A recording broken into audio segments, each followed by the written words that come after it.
This is using the velocity diagram that we used as the example earlier. So in this situation,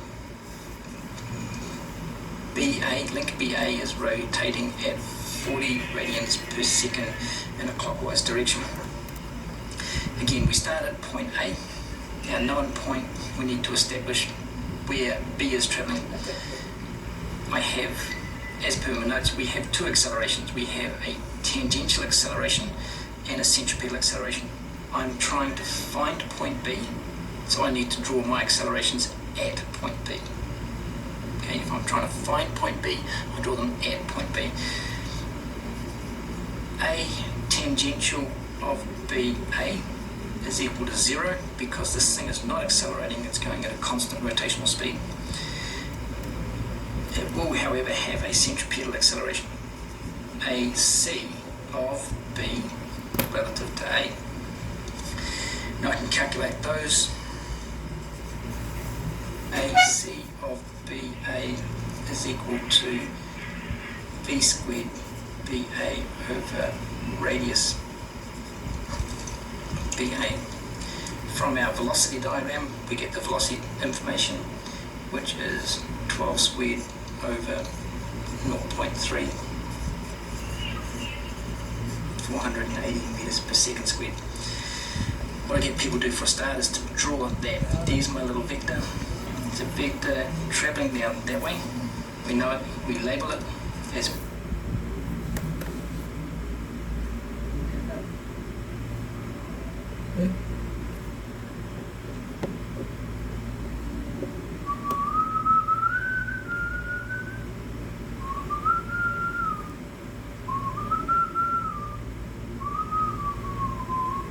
BA.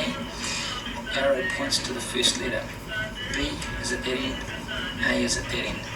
Notice that the lettering is different there than they are up here.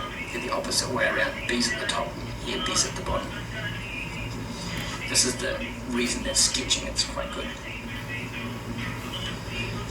So now we'll draw that one. Here's my angle.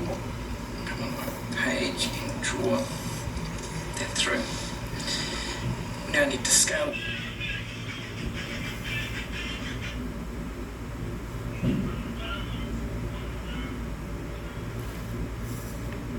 Of here, 480.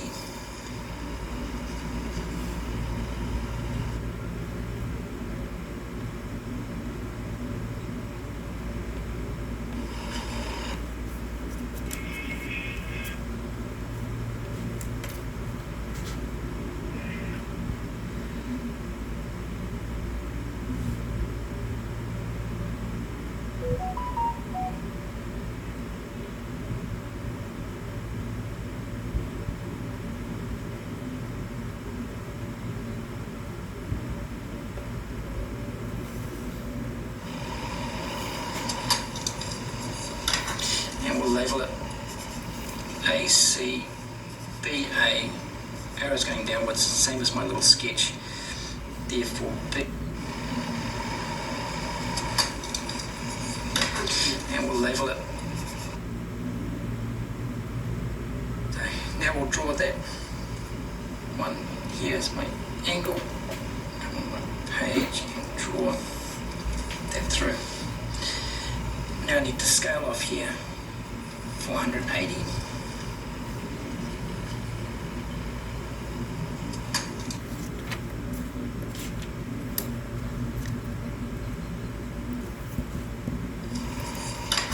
And we'll label it AC, BA, arrows going downwards, same as my little sketch. Therefore, B is at the bottom and A is at the top. Okay, next point I need to find is point C. I need the acceleration of C relative to something and the acceleration of C relative to something else as per the part that I'm looking for, constrained by A. So there is a CB and a C of two parts, AC and AT. In all of these ones I can calculate AC. from using the velocity diagram, but the tangential one will be unknown in each case. What I need to do is cross my lines and establish that point. AC is equal to V squared over R. From my velocity diagram, we said that this was 6.35 squared over 0.9, which is 44.8 meters per second squared.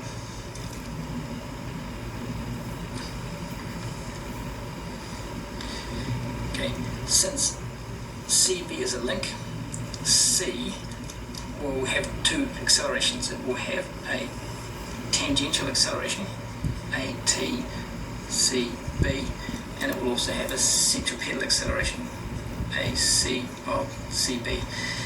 Again, I'm finding C, I draw the accelerations at C. So this is my acceleration. I can draw my little arrow in, A, C, C, B, arrow points to C, B will be at that end. So now I can take this vector and draw it on to here because I know where B is.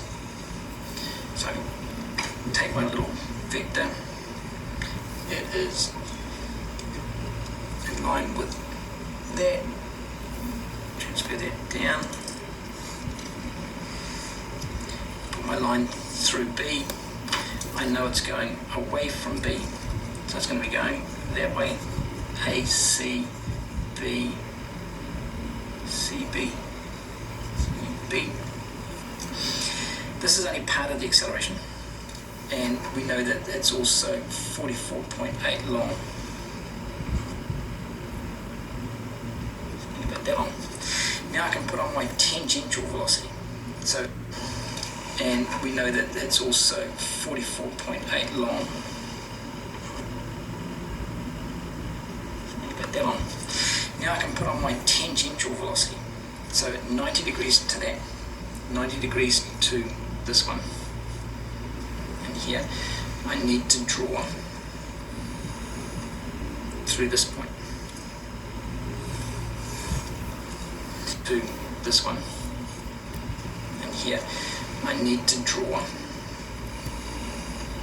through this point. That way, AC, spread that down. Put my line through B. I know it's going away from B, so it's going to be going that way. AC, B, CB, CB. This is only part of the acceleration, and we know that it's also 44.8 long. Put that on. Now I can put on my tangential velocity. So 90 degrees to that, 90 degrees to this one. CB. This is only part of the acceleration, and we know that it's also 44.8 long.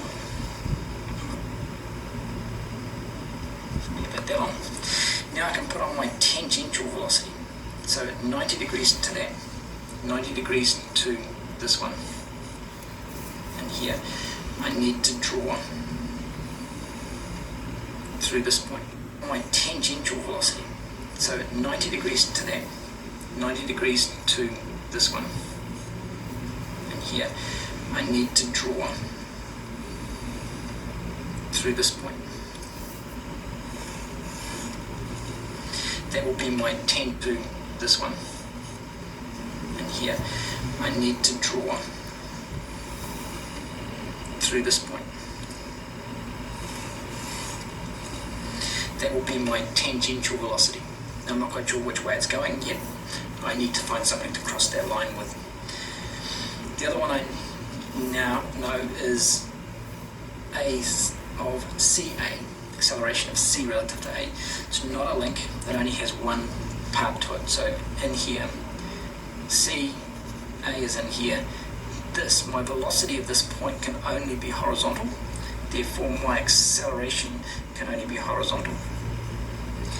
Now, it's not centripetal or tangential because it's not a link. It is just the acceleration of CA. It must be horizontal. So it will be a vector passing through C and A. is A, so therefore a horizontal line through there, where those two lines I've just drawn across must be point C. So on my diagram, this line is the total acceleration of C relative to B. This one here must be the tangential of CB. Now this point down here isn't actually a real point. I have to add this part of the vector and that part of the vector together to get the total. So this is not a real point on the diagram. So these become light lines or dotted lines. Okay, and that's my acceleration diagram. Determine that as 165 meters per second squared by measuring that. So that's my acceleration of CA. CA, arrow goes to the first letter, therefore this is accelerating that way. So on my little diagram, I can now put an arrow there. Don't put it there to start with, only put it there once you know it from the diagram. The other one we want to know is the angular acceleration of BC.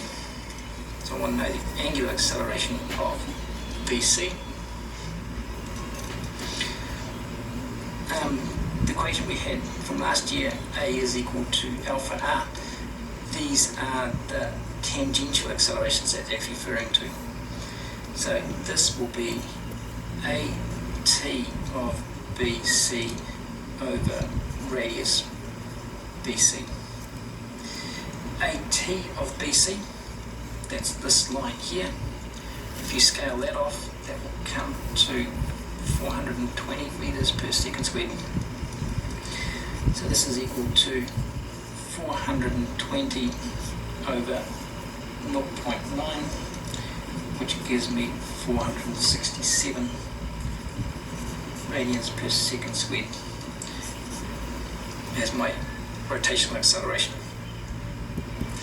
The last part we need to establish is the acceleration of G, which is the acceleration at the centre of mass. We need that to be able to work out inertia forces, which we'll deal with later in the course. So we want to find out what is the absolute acceleration of G. So it would be G relative to A in this case. As per the velocity diagram, G is 1/3 of the way along BC. So as before, here's my diagram. I have 1/3 of the way along between BC. So take that, measure that, work out where 1/3 is approximately, which will be here. So this is point G BC. So take that, measure that, work out where 1/3 is approximately, which will be here. So this is point G BC. So take that, measure that, work out where 1/3 is approximately, which will be here. So this is point G, and I'm looking for the acceleration of GA, G relative to point A. Now again, this is not a link, it does not have centripetal and tangential parts. This is just the acceleration of G relative to A. Arrow is going to point to the first letter. So G will be accelerating down that way. Take that back onto here. If we need to, we can put that down here. G is accelerating this way. Acceleration of GA. To find it, measure that length. This length here, we can measure at 350 meters per second squared. Acceleration of GA.